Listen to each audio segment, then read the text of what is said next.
Welcome back, everybody. Captain Gonzo with that Flight Sim channel. Pimax Crystal Super, NVIDIA latest drivers updated. DLSS 4.5. We're in Jackson Hole, Wyoming, and check it out. We've got the Carenado T34, the Mentor. Now, quick side note, which you will hear again in our initial impressions video coming up on this airplane. This was provided to us free of charge by Carenado. They reached out to us and they wanted us to do a review and test it out, and so we gladly agreed. And anyways, I wanted to showcase it on the first part of this video. Now, we're not here to talk so much about it, the T34, but rather talk about the performance of the sim inside Flight Sim 2024 right now with DLSS 4.5. And let me just take a look. Yeah, we're in the mid to low 30s right now. Scenery maxed out. We're in Jackson Hole. Look at the static models here. Everything is running smoothly. Right off the bat, guys, I got to tell you, at a distance, everything looks crystal clear. One thing to note, you'll hear my voice a little bit muffled. It's because I am not using my Yeti mic that I typically use for these videos, but rather the built-in Pimax Crystal Super microphone, which is supposed to be enhanced over the Crystal Lite and the OG Crystal. So if it sounds a little bit muffled, don't mind it. Don't worry about it. We're just focusing on the performance. Guys, look at this. The crisp, sharp image that I'm getting here with this level of performance is just exciting. So let's hop on board real quick. Let's get the chocks out. Let's remove the pitot cover if I can get my mouse to go over it. There we go. Alright, I don't see anything else in the way. Hopefully this is a good quick flight. And what I'm going to do is I'm going to take the T-34 up.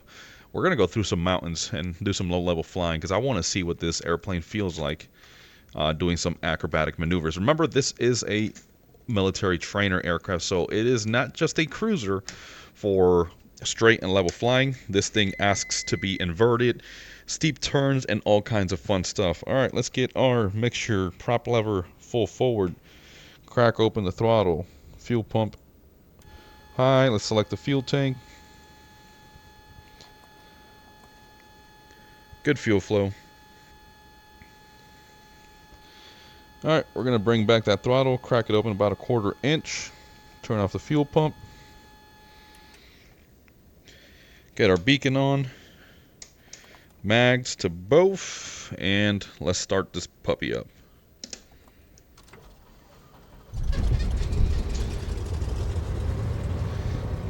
There we go, that's a good engine start.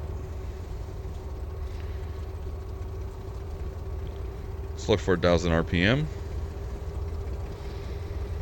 Gotta lean the mixture up a bit. We're pretty high up in the mountains here. Let's release the parking brake. Let's start taxiing. Let's get out of here. Oh, this is amazing. Brakes check.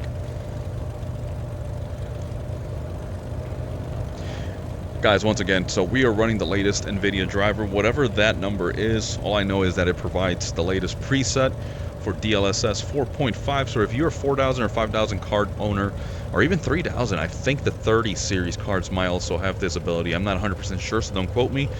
Make sure you take advantage, because look at this. I'm in a nicely detailed scenery here, static models, lots of terrain and foliage around the area here. Flying this nicely modeled and textured Carenado T34. All my settings, by the way, are pretty much on high or ultra. You guys always hear me say it, and you'll hear it again later in this video, how I always follow Tally Mouse's guide when I'm setting up the aircraft, or not the aircraft, but the sim and Pimax Play. So make sure you check the description below, as we will provide that link as well. Worried about the GPS precision. Let's close the canopy. I gotta go to the back seat, do the same thing. There we go. Alright, full lights. Let's take this runway and let's get airborne.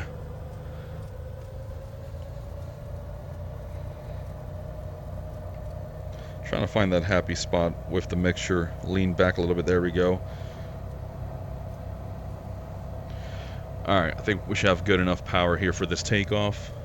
I don't even know where the winds are coming out of. They look relatively calm according to the windsock.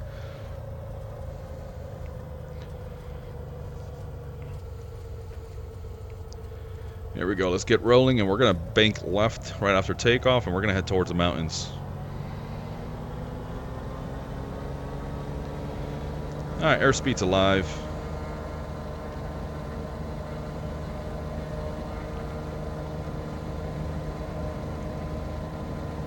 We're going to let the airspeed build up a little bit longer. Remember, density altitude is a factor. There's 80.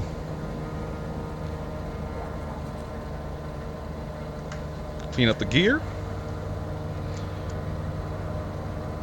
Clean up the flaps.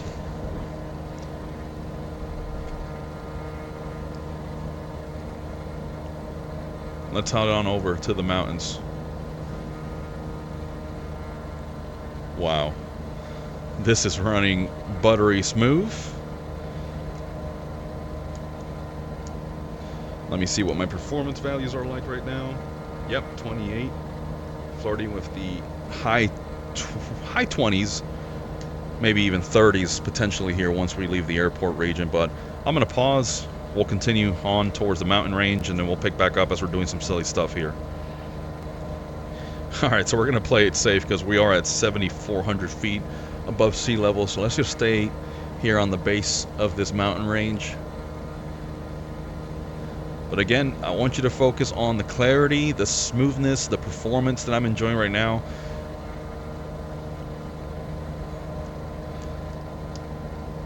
And just wait, because after this portion of the video, I'm going to take it up a notch in a certain way. We're going to load up into a heavily congested scenery with traffic injection. I don't know about the weather. We'll have to see what the weather's like. But we're going to be using a heavy airliner. Let's try the tfdi MD-11 here in a few minutes. But for now, let's just enjoy some low-level flying. It almost feels like I'm in DCS. All I need is a couple of machine gun pods here on the wings. Maybe a few soft targets, some trucks or something like that. This is amazing. And you know, a quick side note here. Again, the T-34 is not the center of attention of this video, but it is one of the factors, right? So I truly believe that this aircraft is meant to be flown in VR. There's something about how nimble and agile it feels and how compact this cockpit is that it truly feels like I'm sitting in here just skimming these treetops right now. It is kind of odd because I'm using my Honeycomb Alpha instead of my joystick, so that is odd, but it works perfectly fine.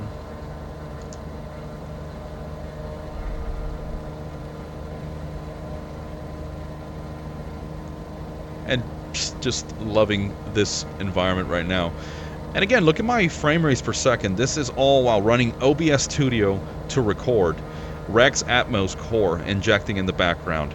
I've got my webcam footage on right now being overlaid into OBS Studio. I've got like 7 or 8 different software or programs running in the background right now.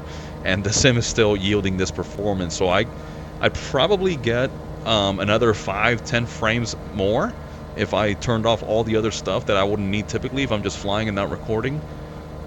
But I just wanted to show you guys what DLSS 4.5 is doing for us inside Flight Sim 2024. And I know it's not perfect yet, but this is a significant improvement.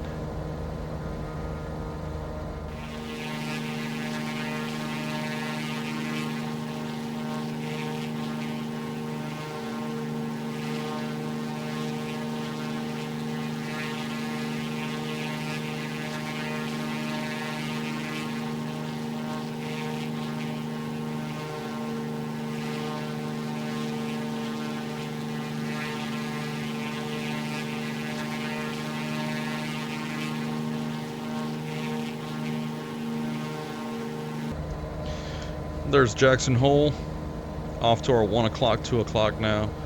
What I'm going to do is kind of dive in towards the ramp and do a quick buzz, and then we'll circle back around to land.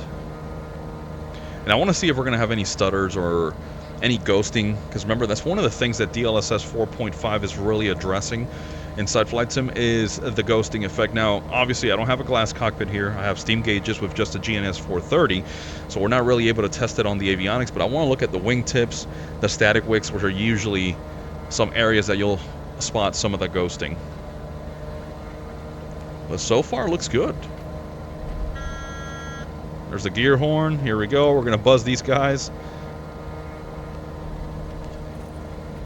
Do a hard G turn here. Might have overstressed the airframe. Good thing it's not my airplane.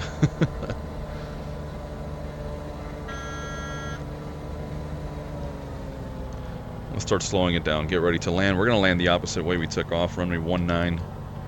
I don't think winds are too much of a factor today.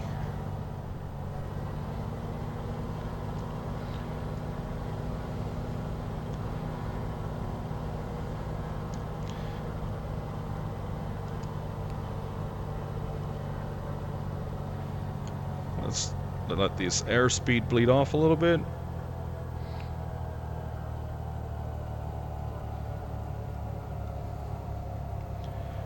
A little floaty there.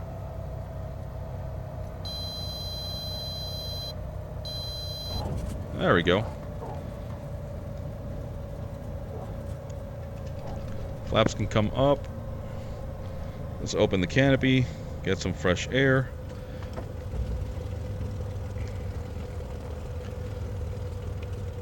This is phenomenal. This is absolutely incredible right now. I can see all of those static aircraft clear as mud over there. I can almost read the tail number on that, like maroon G550 over there next to that global. Maybe not. Maybe still a little bit too far.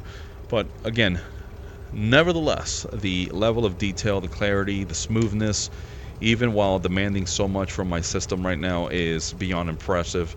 So I am happy with DLSS 4.5. Let's go on the outside really quick. Yep. Looks great. Feels great. I'm happy. And again, I'm glad that I can provide you with the live frames per second there as we're taxiing back on the ground, which is usually where our systems will be stressed the most, right? Because it's rendering a scenery, the aircraft, everything that's around the airfield.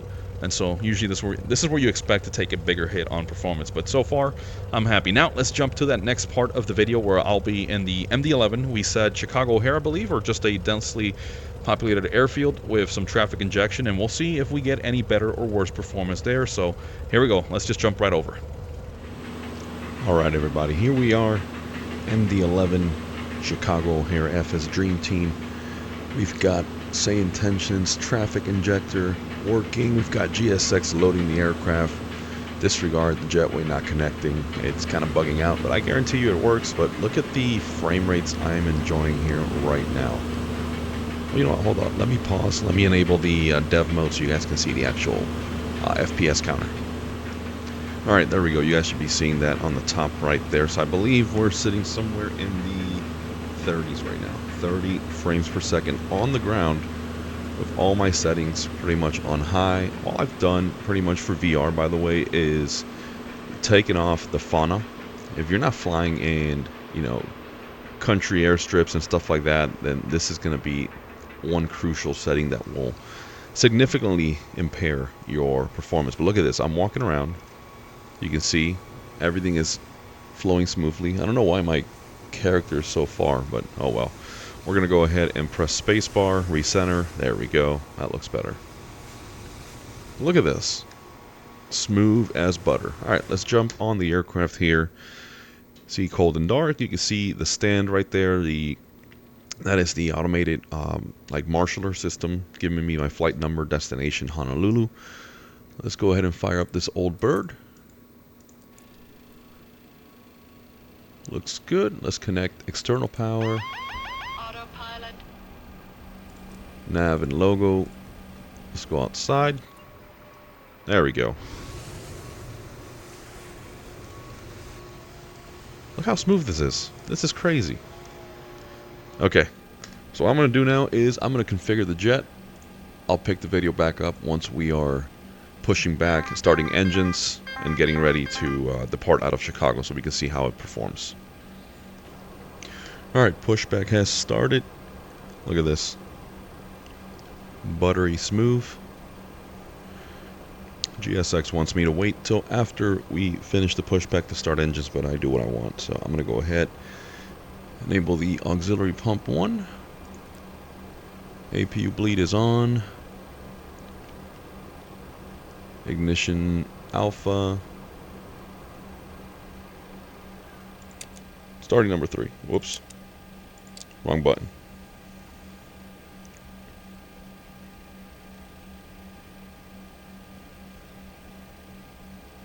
See traffic in the background moving. Bit of stuttering there.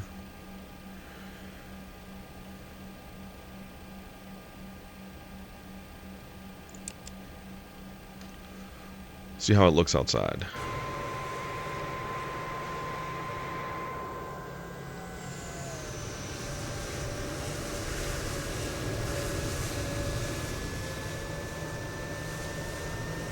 Looking and running smooth.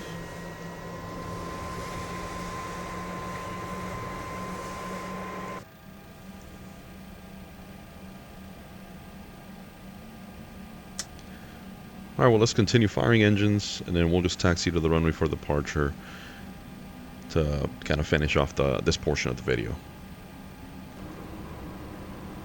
We're watching the ground tug go back. There's the marshaller showing me the locking pin has been removed. I'm going to flash him with the taxi light. I just blinded him. Alright, all 3 good engines. Clear on the left, clear on the right. Parking brake coming off. Let's start taxiing.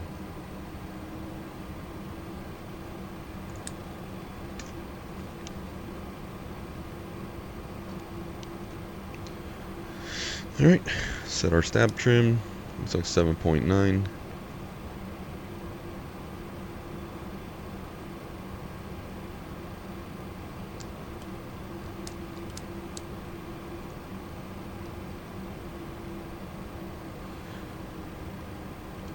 Alright, I set my flaps. Flaps 10.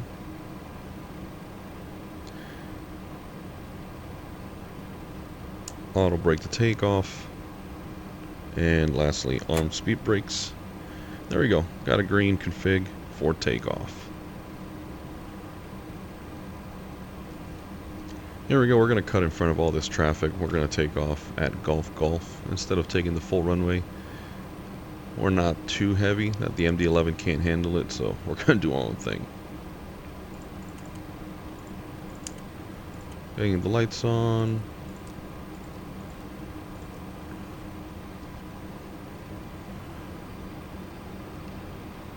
Start the timer.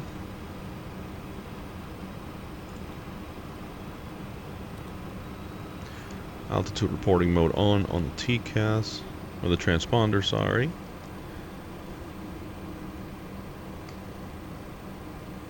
So I am getting some stuttering, which is not anything new.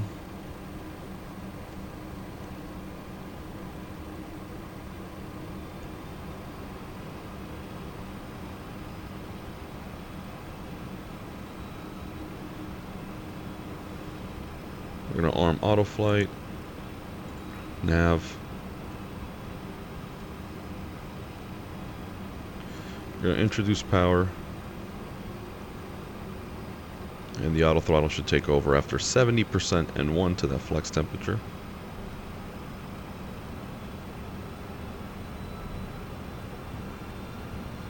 There we go. Auto throttle's got the engines.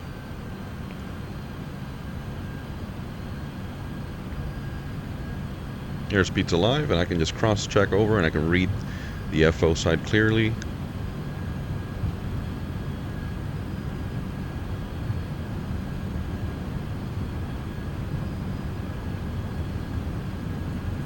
Rotate.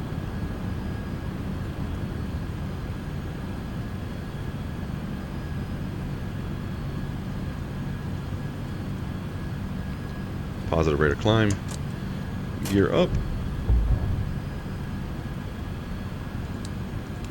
Nose light can come off. Let's go to auto flight. FMS speed. Above flap retract speed there. Just keep the slats out. Look at this. Bit of a hit there, looking back towards the city and at the airport. Look at this monster just climbing.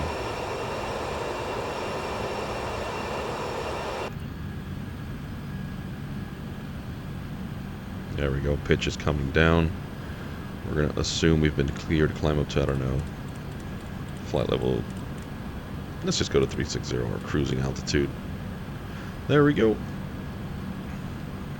Speed is picking back up. Slat retract speed. Flat's coming up. We can disarm the speed brakes. Auto brake can come off. I don't need the floodlight that much anymore. The sunlight's coming up. And look guys, we're enjoying smooth performance. Let me take off my headset. Mid-30s. I'd say that's a win. tfdi MD11 graphics pretty much maxed out. And if you're wondering what those settings are, remember guys, I always use Tally Mouse setup guide for VR for the Crystal Super, which I can provide the link in the description, and I've already done our own video following his settings to optimize Flight Sim 2024 along with Pimax Play software. But you're seeing what DLSS 4.5 is doing for us, okay? It's allowing us to enjoy these high fidelity, highly detailed aircraft such as this, the MD-11, inside Flight Simulator 2024 with everything we can throw at it. We're talking say intentions, AI traffic injection, GSX running in the background. We've got third-party sceneries from FS Dream Team.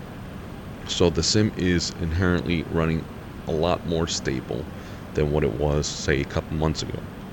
And I can notice it, right? One of the things that I keep mentioning is at a distance, I can really see everything clearly, right? It doesn't look blurry. If you guys have been testing VR inside Flight Sim 2024, then you'll probably understand what I'm referring to, right?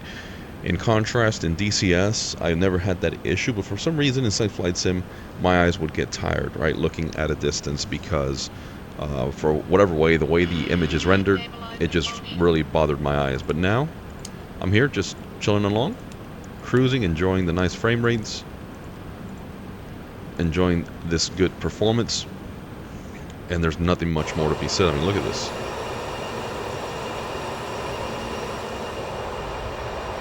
Looking back towards the city and the airport side, you can feel the impact on performance. But once you look ahead, smooth sailing.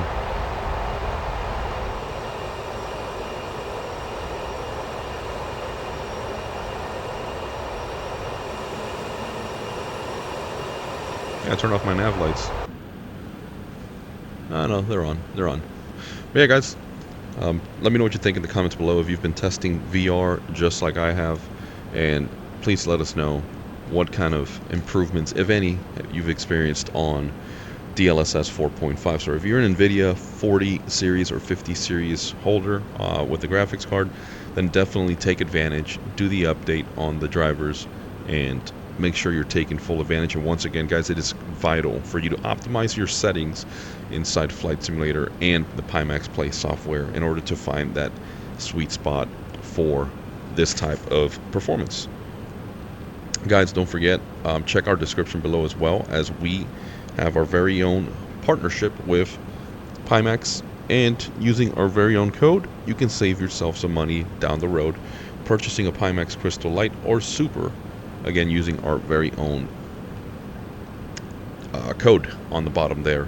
Check those links, and don't forget to subscribe, comment, and like on the way out. This is a very simple video, again another VR video where you're not seeing my face, but I just wanted you to focus solely on the simulator and the performance that we're enjoying. And please, yeah, make sure you engage with us in conversation on the comments. Let us know what you're experiencing, what you think, and we'll be more than happy to answer any questions. Guys, this is Captain Gonzo with that Flight Sim channel, wishing you smooth landings, happy flying, and we'll see you on the next one.